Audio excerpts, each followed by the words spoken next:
Hey everyone, welcome back into Fireside Conspiracies. I'm Nick, your host, and today we're going to do what I call a QuickFire with some breaking news that feels tailor-made for this audience. Just hours ago, President Trump dropped a statement that's lighting up every corner of the internet. And a quick disclaimer, this is not political.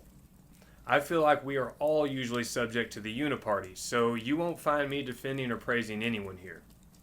So, for a bit of context, here's what happened.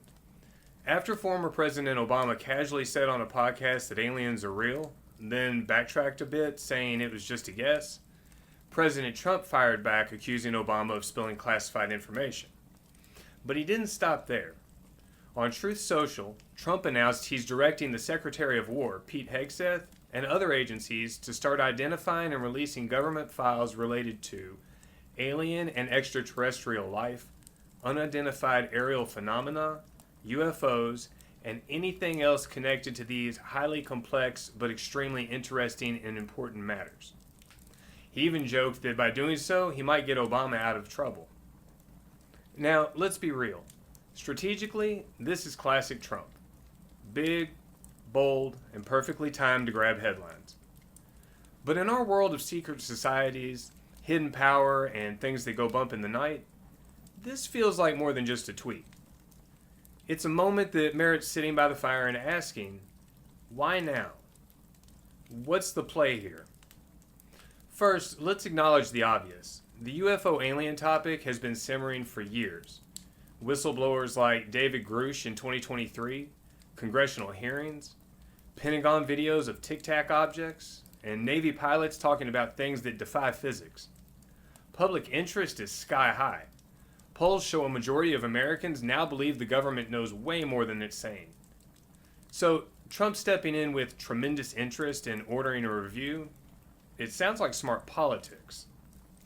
It gives people what they want, with transparency, drama, and a sense that the old guard is finally being challenged. But here's where my mind goes. And it's the same place it went when we talked about the Illuminati, the Templars, and in upcoming episodes about the Vatican and the moon. Governments, especially ours, have a long history of using UFOs and aliens as the ultimate distraction or misdirection tool. Whenever things get messy on the ground, when trust is low, when scandals are brewing, or when they just need to shift focus from something unpopular, out come the flying saucers. Let me give you a few historical examples that fit this pattern. We'll start with Project Blue Book, which ran from 1947 to 1969. Now, right after World War II, when the U.S. was testing secret aircraft like the U-2 spy plane and later SR-71, the Air Force launched Blue Book to investigate UFOs.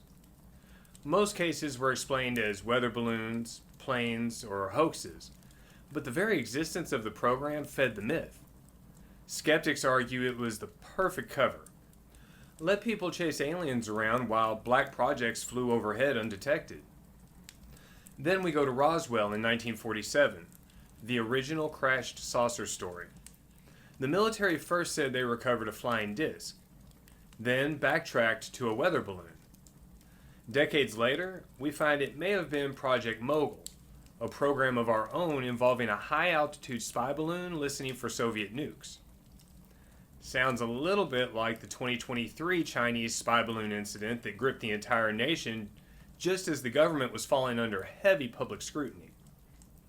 The alien angle exploded in the 1970s and 80s, just as Cold War paranoia and distrust of the government peaked after Watergate and Vietnam. Some theorists say the government let the myth run wild to bury the real classified tech. In 1981, we get Bob Lazar. Now, Lazar claimed he worked on alien craft at S4 near Area 51. His story exploded during the late Cold War when stealth bombers and other black projects were in full swing. Area 51 was still officially non-existent until 2013. And many now believe that Lazar's tale, true or not, served as misdirection for advanced aviation testing. Then there was a post-9/11 UFO resurgence. After the 2004 Nimitz Tic Tac encounter, publicized in 2017, UFO talk ramped up during a time of endless wars, surveillance scandals like the Edward Snowden leaks, and economic unrest. Some point out the Pentagon's AATIP program, revealed in 2017, coincided with massive defense spending hikes and public distrust. Was this coincidence? Or a way to keep eyes on the sky instead of on drone strikes and data collection? In recent years, we've had UAP hearings amid COVID lockdowns, election chaos, inflation, and border debates. Suddenly, everyone's talking Navy videos and non-human biologics. Critics argue it's a classic look over here move when faith in institutions is at rock bottom.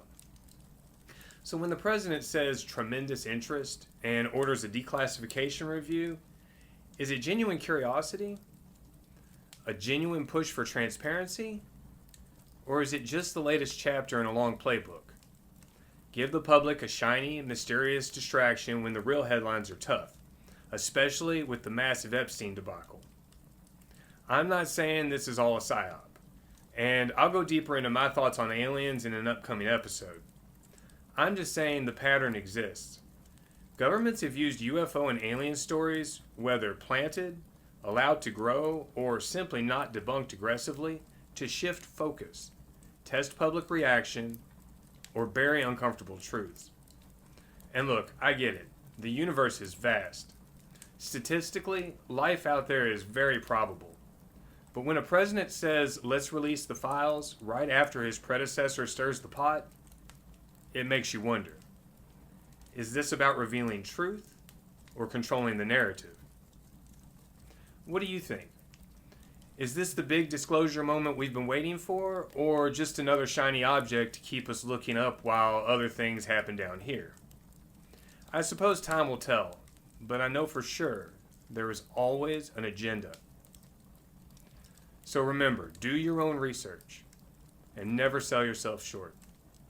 Until next time, take care out there, and God bless.